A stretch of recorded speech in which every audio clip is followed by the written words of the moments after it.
Bryan has worked at Studio Moren and is both a senior architect leading the architectural planning and design process for a range of residential, hotel and hospitality projects across the UK, but also the practice's head of sustainability.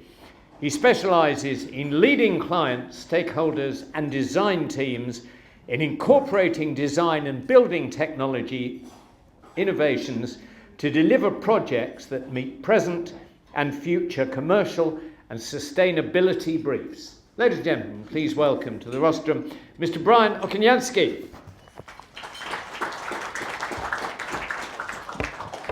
Good evening, everyone, and thank you to the Global Summit, Safety Summit, that is, for having me here this evening. Such an important topic, and we can talk about these topics in very different ways. We can get technical, we can give observations and insights, but great to speak on it, especially in such an impactful venue. In the role of an architect, you're part of a lot of conversations, a lot of stakeholders.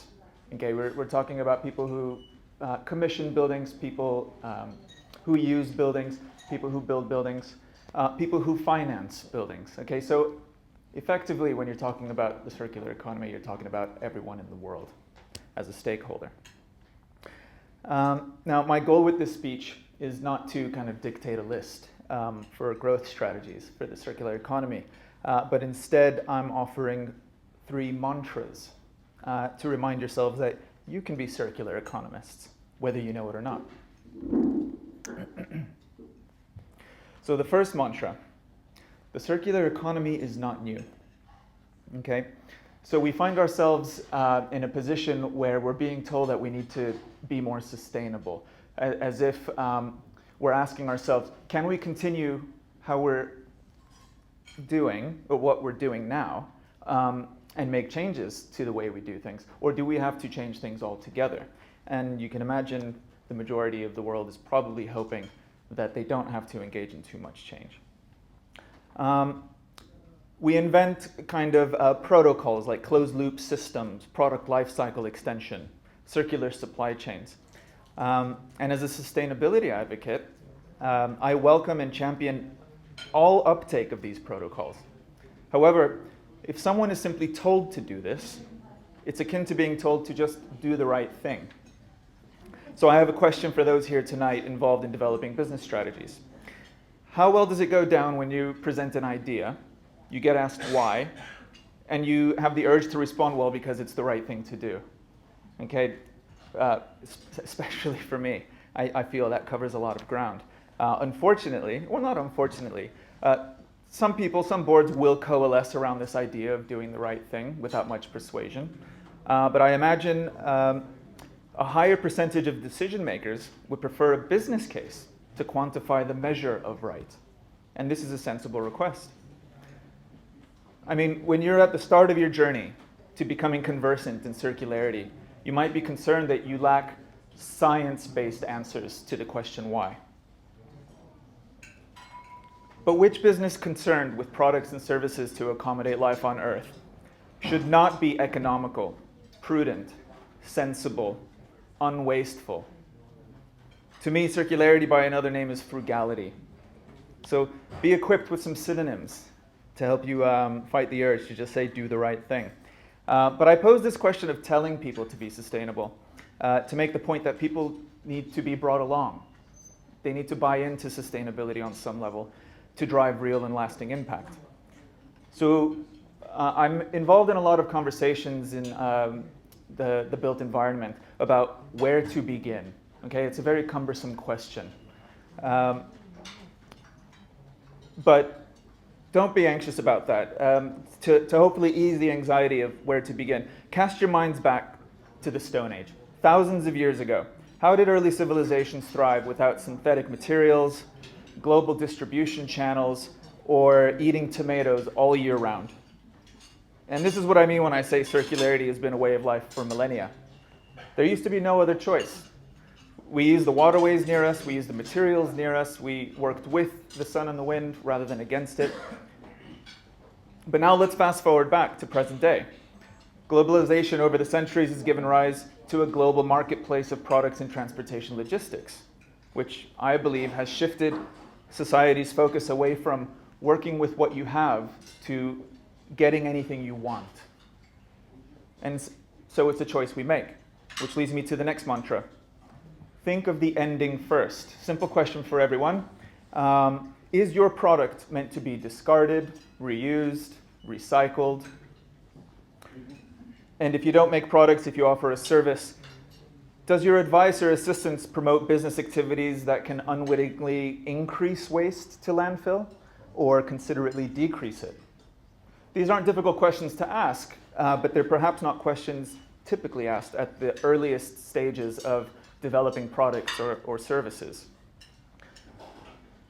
I think being competitive in business today means understanding your impact first before marketing your value to others, because failure to do this risks a reputation of greenwashing. You may be familiar with the idiom, know your onions. Well, this has become increasingly important in recent years. Knowing how your suppliers participate in the circular economy and how their suppliers, and so on and so forth.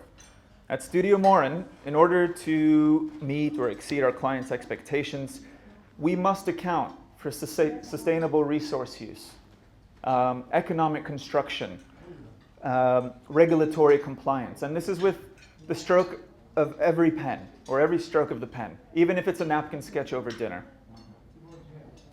We need to intrinsically understand or sense the impact of every design idea to have any chance of developing buildings that work with the environment rather than against it. And most importantly, it's that you can afford to build it. I often say you can design the most sustainable building in the world, but it's all for nothing if you can't afford to build it. So it's important to know your circular economy onions, and starting with the end of your product's life cycle is a good place to start. But then we're on to the next conundrum. Are you supposed to become a circularity expert? Do you need to hire a consultant for this? Do you need to go back to school and retrain, maybe another degree? This brings me to the final mantra. The team you need may be the one you already have. As strategies for growth go, a good one is to upskill your team. And I'll be honest, this can take time. As a consultant myself, I should be in favor of you outsourcing all your development strategy needs to a consultant. My only caveat, though, is who is developing your circular economy brief? Because if it's not you, the person who knows your business inside and out, who's leading on this sustainability brief for you? And this isn't to say that external parties cannot adequately serve your needs, but it is to say that you get out of a consultant what you put in. And this requires you to be conversant in circular economy concepts or terminology and processes. But you don't need to be an expert. For example, in my line of work, I do not expect my clients to know why one structural system might be more beneficial than another structural system. And I do not expect my clients to know if the design or the accessibility of the design complies with regulations. However, our clients often know or have an idea of what kind of guest experience they want their hotel guests to have, or what quality of living will their tenants expect for the rates that you're expecting to charge. So, and if possible, if it's not you, look to designate a member of your team as a sustainability champion before considering recruitment and outsourcing. You might find that it doesn't even require someone with a specific degree or industry experience. For example, there's an abundance of information to help businesses of all sizes understand their challenges, especially from the UN, who I believe are providing an invaluable service with their easily accessible information on sustainable development. So let's recap. Circularity is not new. Start with the ending first, and the team you need may be the one you already have. And I'll just conclude with a practical example of a growth strategy we've employed at Studio Moren over the years. The practice has always known and had a desire to improve practice, to practice better. But you may not get an improvement in your business activities from the daily act of, or the daily course of business. And so the practice took a decision years ago to encourage staff with specific interests in architecture, design, and sustainability, for example, to become champions of specific subjects, like sustainability, for example. In due time, certain champions started to stand out as having a clear interest in their subject, or maybe they had a heightened technical knowledge around it.